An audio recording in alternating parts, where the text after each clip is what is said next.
ആ ഗുണ്ടകളെല്ലാം മണിക്കൂറുകൾക്കുള്ളിൽ ജാമ്യത്തിറങ്ങിപ്പോയി സർ. അവർക്ക് വേണ്ടി ക്യൂ നിൽക്കുകയാണ് ആവശ്യക്കാർ. ഈ നാട്ടിലെ ഇടത്തരക്കാരും പാവങ്ങളും ഒക്കെ ഗുണ്ടകളെ കൊണ്ട് പൊറുതിമുട്ടിയിരിക്കുകയാണ് സാർ.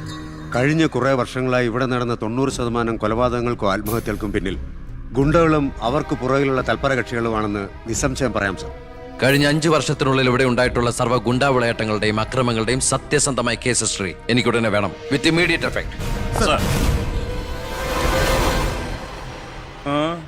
സാർ, ഈ ഫയലുകളൊക്കെ ഒന്ന് പഠിക്കണം. കഴിഞ്ഞ 5 വർഷത്തിനിടയ്ക്ക് കേരളത്തിലുണ്ടായിട്ടുള്ള ഞെട്ടിക്കുന്ന അക്രമങ്ങളുടെ സത്യസന്ധമായ ഡീറ്റെയിൽസ് ആണിത്. 300-ലേറെ കൊലപാതകങ്ങൾ, 2000-ലേറെ ആത്മഹത്യകൾ, 3000-ലേറെ ആത്മഹത്യാ ശ്രമങ്ങൾ, അക്രമങ്ങളിൽ അംഗമംഗം വന്നവർ 6000-ലേറെ. എന്നിട്ടോ ബന്ധപ്പെട്ട കേസുകളിൽ ശിക്ഷിക്കപ്പെട്ടത് വെറും 12 പേർ. വ്യക്തമായ തെളിവുകളോ സാക്ഷിമൊഴികളോ ഇല്ലാതെ രക്ഷപ്പെട്ടവർ 650-ലേറെ. ഇനിയും പോലീസിന് കണ്ടുപിടിക്കാൻ പറ്റാത്ത കേസുകൾ 100-ലേറെ. ഇതൊക്കെ ആ അവറാച്ചനും അതിനു മുമ്പ് പ്രതിപക്ഷവും ഭരിച്ചിരുന്നപ്പോഴാ. സാർ, മറ്റുള്ളവരുടെ മേൽ പഴിചാരി രക്ഷപ്പെടാനുള്ള തന്ത്രമല്ല ഇപ്പോൾ ആവശ്യം. ഞാനിപ്പോ എന്താ ചെയ്യണ്ടേ? ഇതൊക്കെ അന്വേഷിക്കേണ്ട ചുമതല പോലീസിനല്ലേ? സമയമുണ്ടെങ്കിൽ താൻ തന്നെ പോലീസിനെ കൊണ്ട് അന്വേഷിപ്പിക്കടോ. താങ്ക് യു സാർ, ഈ പെർമിഷൻ മാത്രം മതി. നിക്ക് ഞാനൊരു ആവേശത്തിന് പറഞ്ഞു വെച്ച് എന്താ തന്റെ ഉദ്ദേശം? സാർ, ഞാൻ പറഞ്ഞില്ലേ ഈ അക്രമങ്ങളുടെ എല്ലാം പിന്നിൽ ഗുണ്ടകളാണെന്ന്. അതൊക്കെ ആർക്കറിയാൻ പാടില്ലാത്തത്? എങ്കിൽ പിന്നെ ഈ ഗുണ്ടാവിളാട്ടം നമുക്ക് അങ്ങ് അവസാനിപ്പിച്ചൂടെ സാർ? ഈ നാട് നന്നാവണമെങ്കിൽ, ജനങ്ങൾക്ക് പേടി കൂടാതെ ജീവിക്കണമെങ്കിൽ കേരളത്തിൽ അടിയന്തരമായി ഗുണ്ട ആക്ട് നടപ്പാക്കിയേ പറ്റൂ. അതെ സാർ, നമ്മുടെ അയൽ സംസ്ഥാനത്തെ മുഖ്യമന്ത്രി ആക്ട് നടപ്പാക്കിയില്ലേ? എടോ, അവരൊരു സ്ത്രീയാ, അവർക്ക് എന്തു ആകാം. അവരെ തൊട്ടാൽ പീഡനം, സ്ത്രീ പീഡനം. എന്നെ തട്ടിയാ എന്റെ കുടുംബത്തിന് പോയി. സാർ, സാറിന് ഒരു പോറൽ പോലും സംഭവിക്കില്ല. ഇതിപ്പോ പോറലല്ലോ, ഓട്ടയല്ലേ വീഴാൻ പോണത്. ഓട്ട ഈ വെടിയുണ്ടിയും കത്തിയൊക്കെ കയറുമ്പോണ്ടാവണം ഓട്ട. സാർ, ഞാൻ പറയുന്ന താൻ എന്ത് പറഞ്ഞാലും ഞാൻ സമ്മതിക്കില്ല. ഇതൊക്കെ തനിക്ക് മുൻപരിചയം ഇല്ലാത്തോണ്ട് തോന്നുന്നു മണ്ടത്തര. എങ്കിൽ പിന്നെ സാർ ഒരു കാര്യം ചെയ്യും, മുൻപരിച്ചുള്ള ആരെങ്കിലും വെച്ച സാർ അങ്ങോട്ട് ഭരിച്ചോ. ഞാൻ രാജിവെക്കാൻ പോവാ. നീ എനിക്ക് ഹാർട്ട് അറ്റാക്ക് ഉണ്ടാക്കുന്ന വർത്താനം പറയരുത്. നീ രാജിവെച്ച് പോയാ എന്റെ മന്ത്രിസഭ മൂക്കൂത്തി വീഴില്ലേ? എങ്കിൽ എന്റെ വഴിക്ക് വരേണ്ടി വരും. നീ പറയണേല് കാര്യമുണ്ടെന്ന് എനിക്കറിയാം, പക്ഷെ നിനക്കൊരു കാര്യം അറിയില്ല. ഇവിടുത്തെ എല്ലാ രാഷ്ട്രീയ പാർട്ടികളുടെയും നിത്യോപയോഗ സാധനങ്ങളിൽ ഒന്നാണ് ഈ ഗുണ്ടകൾ.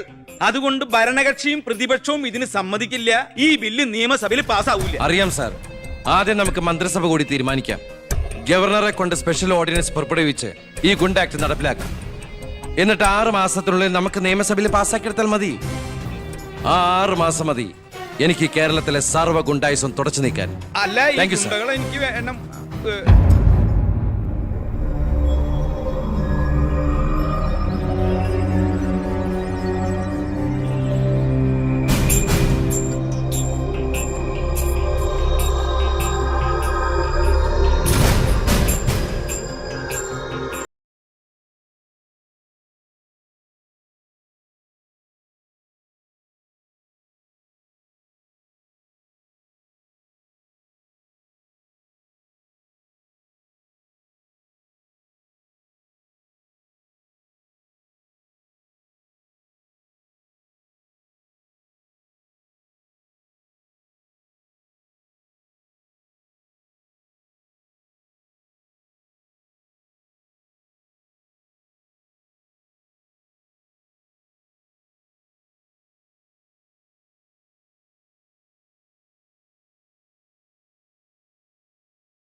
ഇതാ ചാവി. എന്നാ ഞങ്ങൾ ഇറങ്ങട്ടെ. ഓ ആയിക്കോട്ടെ.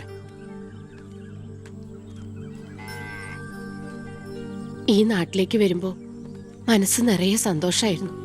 ഇപ്പൊ ഇവിടുന്ന് പോകുമ്പോ എന്റെ നെഞ്ചു നീറുക. എന്റെ മോൾക്ക് വന്ന മഹാഭാഗ്യം ഞാനായിട്ട് തട്ടിത്തെറിപ്പിച്ചല്ലോ എന്നോർക്കുമ്പോ ഇന്നിപ്പോ മഹാറാണിയെ പോലെ കഴിയേണ്ട നീ 100 വട്ടം ശപിച്ചിട്ടുണ്ടാവില്ലേ ഈ അമ്മേ? ഇല്ല അമ്മേ, അർഹിക്കാത്തത് ആഗ്രഹിക്കരുതെന്ന് കുഞ്ഞുനാളോട്ട് എന്റെ അമ്മയല്ലേ എന്നെ പഠിപ്പിച്ചത്. അമ്മ കേറ്.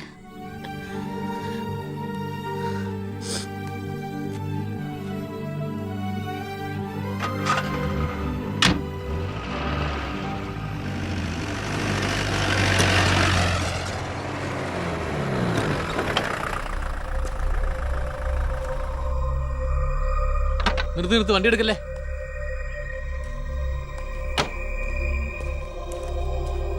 എന്താ പെട്ടെന്ന് ഇങ്ങനെ ഒരു തീരുമാനം?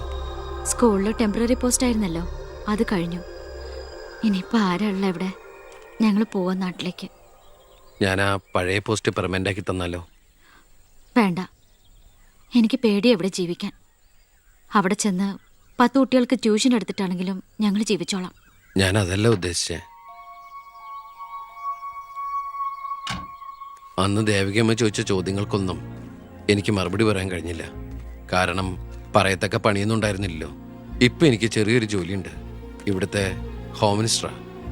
സ്ഥിരം ജോലിയൊന്നല്ലെങ്കിലും 2 വർഷം തികച്ച MLA പെൻഷൻ കിട്ടും. പിന്നെ ഒരു ജോലി തനിക്കും കൂടി ഉണ്ടെങ്കിൽ ഒരു കുടുംബം സുഖമായിട്ട് കഴിഞ്ഞു പോക്കോളും. എന്തൊന്നും മിണ്ടാത്ത രണ്ടുപേരും. മന്ത്രിയായെന്ന് കരുതി എൻ്റെ ഇഷ്ടങ്ങൾക്ക് മാറ്റമൊന്നും സംഭവിച്ചിട്ടില്ല കേട്ടോ. അമ്മേ, ഒരിക്കൽ കൂടി ഞാൻ ചോദിക്കുക, എനിക്ക് കല്യാണം കഴിച്ച് തന്നൂടെ ഇവളെ?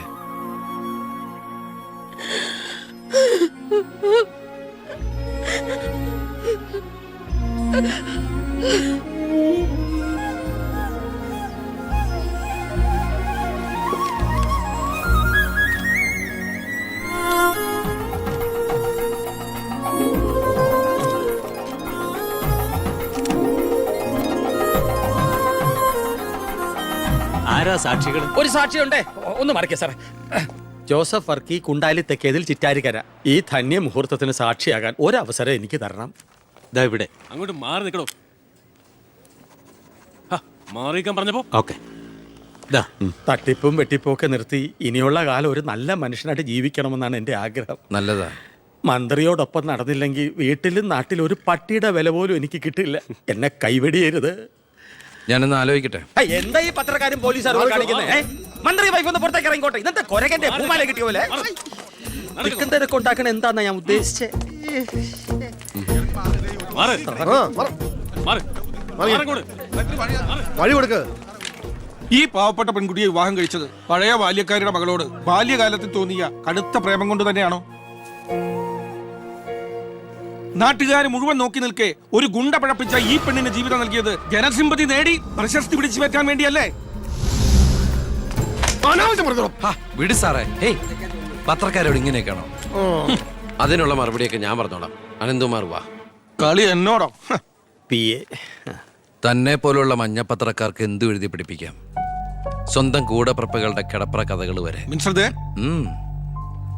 ആ സർക്കിൾ ഇൻസ്പെക്ടർ വിജയൻ സാറ് അവിടെ വെച്ച് അനന്തകുമാറിനിട്ട് 2 പൊട്ടിച്ചിരുന്നെങ്കിൽ നിങ്ങൾ പത്രക്കാരെ എഴുതി പിടിപ്പിക്കും ആഭ്യന്തരമന്ത്രി അധികാരം ദുർവിനിയോഗം ചെയ്തു എന്ന്.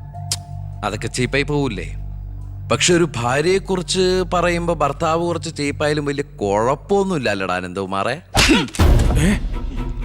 സാറൊന്നും കണ്ടിട്ടില്ല, അനന്തകുമാറൊന്നും കൊണ്ടിട്ടുമില്ല. താടി ഉള്ളതുകൊണ്ട് പാടറിയില്ല.